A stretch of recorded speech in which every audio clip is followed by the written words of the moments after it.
to another video. It's the T on MPD and relationships. Hello, everyone.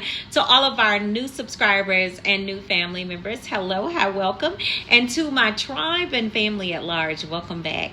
Thank you all so much for coming back and watching another video. Fam, y'all know I'm always plugging our Thursday night live stream. Listen, this is where we go from healing to wholeness to boldness. You don't want to miss that Thursday night live stream. Listen, y'all, 5:30 p.m. Pacific Standard Time. I'd love to see your face in the place on that Thursday night live stream. Yes, I would. And that is 5:30 p.m. Pacific Standard Time. All right. This is where we get into those deep conversations with the soul, about the soul. Okay. And discussing how do we repair the soul. There's only one way to repair, and that's to take it back to the one that created it. Yes, indeed. Absolutely. And that is none other than Elohim himself. All right. So I'd love to see you on the Thursday night live stream. If you are on the YouTube and Facebook platforms, please turn your notification bells on so you are notified when we go live. And also when we drop a video on the channel. Also, y'all know I'm about to ask y'all what? Hit that like button, hit that like button, hit that like button. Can y'all hit that like button for your girl?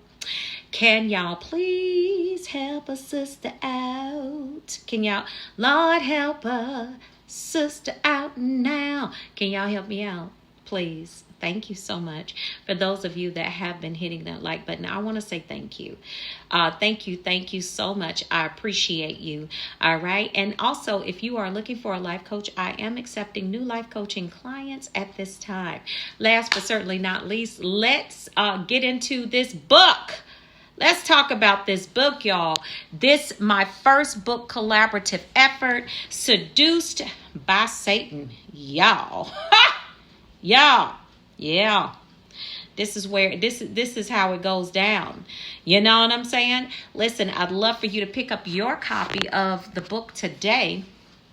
Why? Because it is a outstanding book that shows you from a very true story how these clowns get down, you know, when it comes to securing new supply, when it comes to manipulating that supply. I tell y'all all the time, it's a page turner, it's a showstopper, it's a jaw dropper. Listen, the link is pinned in the description below.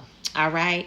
Listen, grab a copy for yourself and someone else. Also, my email is pinned in the description below also, if you are in need of life coaching services. All right, y'all, let's jump into the topic of this video. Let's get to it. I want to talk about someone asked me about the longer you're no contact, does the narcissist get the message and leave or just move on to someone else? So I want to get into that. I want to talk about it today this evening because I think it's a very good question. What happens, you know, with the narcissist, the longer you're no contact? What does it do, you know? Well, I'm going to explain to you from a, how do I say it? From a grade A supply or primary supply perspective, what normally happens. And I'm going to kind of draw out the scenario for you, okay? Because I believe it is a really, really good question. It is, you know, because people go no contact, but they go back, you know, and the narcissist banks on that. They bank on you going no contact and returning, you know, coming back to them, and they look for that to happen. But what happens when you actually go no contact and you're just like, yeah, not going to be returning back to this situation, and I'm going to actually stay no contact. I'm going to go ahead and 86 this entire situation, like for good. Okay, so let's talk about it from this perspective. Usually, or let me just explain something to you about the way that narcissists see no contact. Narcissists see no contact as you kind of protesting the situation, if you will. You're just kind of like, I don't want to be bothered with you. If you did not show out, basically shame them, expose them, do any of those things when you left, they see it as you protesting them. And there's going to be a time where you will actually come back. This is what they're hoping for. This is what they're kind of banking on, so to speak.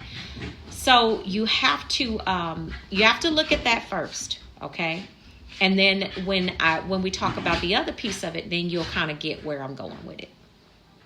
Okay, so they're thinking, when you go no contact, that's what you're doing, and you're basically saying, hey, you can't treat me like this, I'm not going to stand for this and that, so they wait to see, when are you going to have a weak moment? When can they hoover you and you're going to basically open the floodgates again, allow them to come back in and, to come into your space again, right? However, there are moments and there are times where supply just says, no, I'm not going to allow you to come back. And that's it.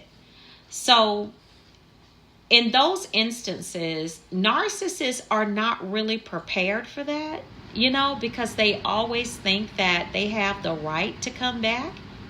Yeah. So narcissists are not really prepared for you to be on no contact and never allow them to come back. They're never really prepared for that. So when the question is asked, what happens, or what's going on when you remain no contact and you're not going back, what does the narcissist, what do they do with that? Well, there are a few things. They're going to, first of all, initially, if there is a new supply in place, the longer you're no contact, if you are a primary supply, it's some real different stuff that could happen. And I'm sure y'all got some stuff that you could talk about in the comment section about what happened. But if you were a primary supply, it's going to be real different. But a narcissist is going to sit back and kind of, wait, because if they don't have a new supply, then they're going to wait maybe a day or two to try to see if you will cool off, maybe get a clue after that day or two and come back. They'll try to reach out and text and call and different things like that. If you don't respond to that, then what they're going to do is they're going to try to maybe reach out to maybe a family member or some friends. If you all have friends, if you all still share friends, okay? Like, you have flying monkeys, we would call them. They're going to try to reach out to them and be like, hey, can you reach out to I've been trying to call her. I've been trying to have a conversation. Nothing's, nobody's saying anything. I can't get through to her, whatever. They're going to try to do that. If they have supply, you're probably not going to, and you've decided, during the breakup that you're going to go no contact. If they have supply, they're probably not going to reach out for maybe a good 6 to 8 weeks, just about the time where the mask begins to probably, sometimes it'll be 12 weeks, 3 months or so. Just about the time that the mask begins to slip with the new supply, okay? And so you probably won't hear from them during that time. So what happens is in this whole situation is this. Once the narcissist is basically done, or they have had their fill of that new supply, then they're going to typically come back. They're going to come back looking. They're going to come back kind of, trying to see if they can get a conversation, let's talk. It ended in a bad way. It shouldn't have gone like this. Can we talk about it? And most of the time, the answer from you is probably going to be, no, I don't want to talk about it. It ended the way that it should have, especially if you're serious about having no contact or going no contact with them. You're like, no, it happened the way that it should. I don't have anything else to say about the situation. I'm done. It is over. It's a done data.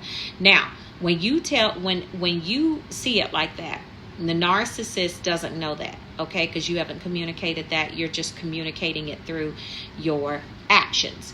The longer you stay no contact, and that narcissist, whether they have supply or whether they don't have supply, it's going to depend on whether that supply meets the level that you were on. If that narcissist does not have supply that is going to meet the level that you were on with the narcissist, baby, you got a long road ahead of you on this no contact. Unfortunately, you really do. You're going to have a long road ahead.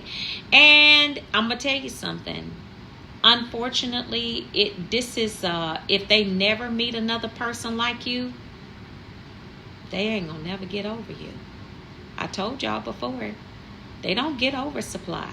They just move on to the next person. That's what they typically do, right?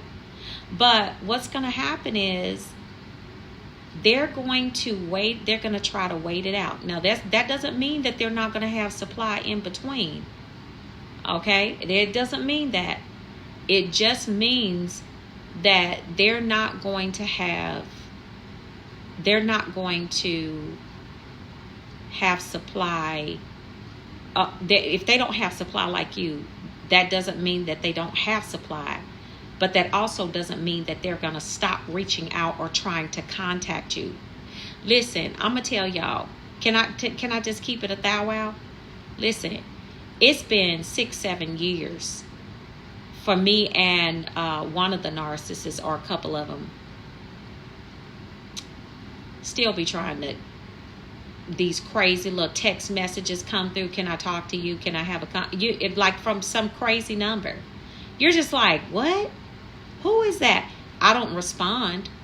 But you know, like, who is going to be calling me, or who's going to be texting me at this number? Oh, yeah, I'm coming into Southern California I'm going to be there on work. Can we have dinner? Like, first of all, even though my number may be a Southern California number, I could be living anywhere in the U.S.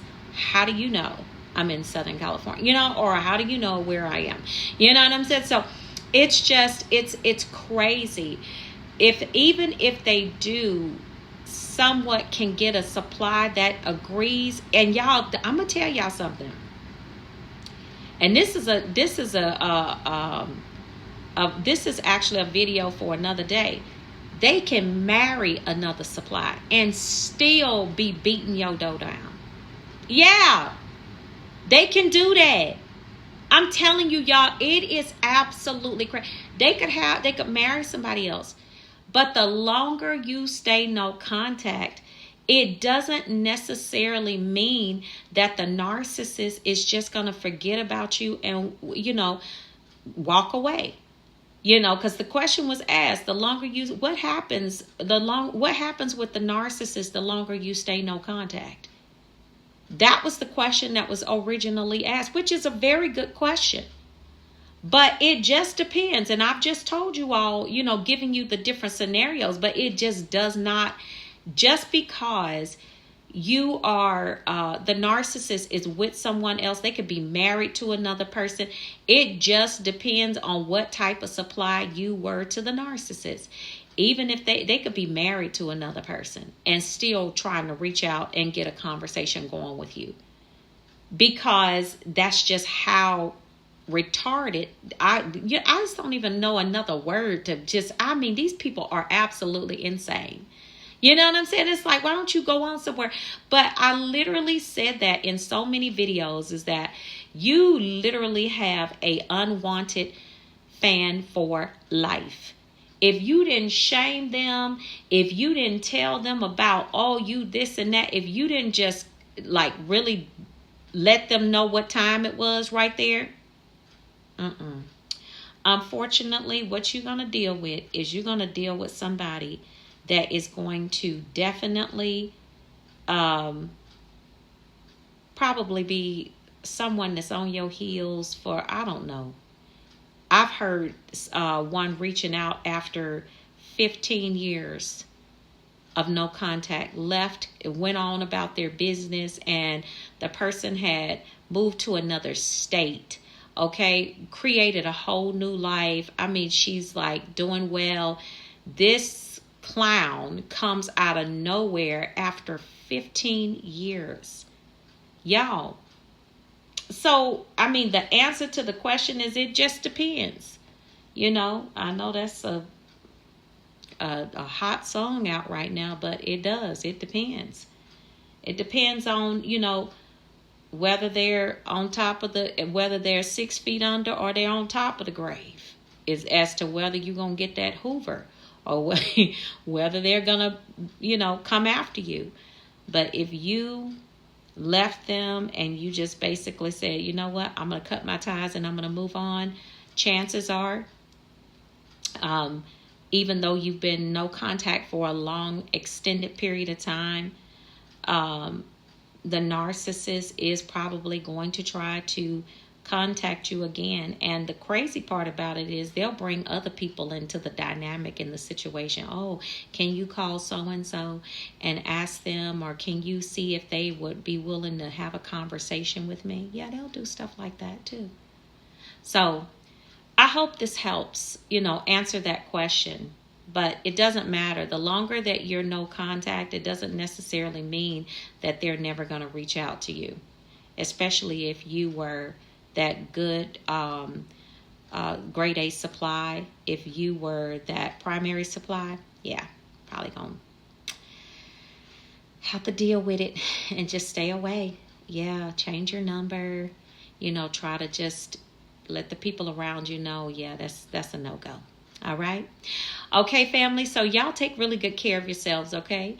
And I will see you all on the next video, fam. And I'll see you all healed and whole at the top. Love you, family. Shalom. Peace.